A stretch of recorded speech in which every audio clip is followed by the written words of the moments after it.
Dans ce container, environ 400 kilos de bouchons en liège. Des bouchons récupérés ces dernières semaines par l'association Ecomer auprès d'une centaine de restaurateurs locaux. Lancée il y a 18 mois, la collecte s'est avérée très fructueuse. 1,5 tonne rien que pour l'année 2014. Et tout ça pour la bonne cause. Grâce à sa filière de revalorisation, Ecomer offre en effet une seconde vie à ce produit naturel, 100% recyclable.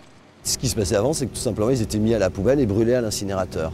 Donc c'est une matière noble, le liège. On met un chêne liège, mais 9 ans à avoir une écorce suffisamment épaisse pour qu'on puisse en retirer, pour qu'on puisse faire des bouchons, mais aussi tout un tas d'autres éléments. Donc c'était stupide de le mettre à l'incinérateur. C'est un exemple d'économie circulaire, c'est-à-dire qu'on collecte des bouchons qui sont bu localement, on les broie localement et on essaye de les valoriser localement.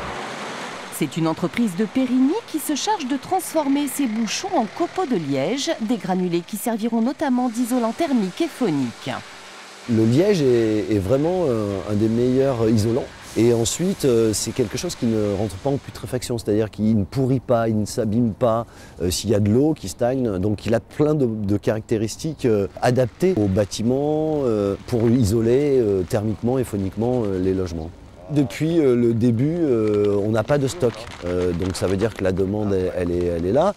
L'association valorise également ce granulat comme garniture pour ses coussins en voile recyclé, une autre de ses activités. À terme, le directeur d'Ecomer espère convaincre les collectivités de jouer le jeu en installant des collecteurs dans les déchetteries. Objectif pour 2015, au moins 5 tonnes de bouchons récupérés et revalorisés.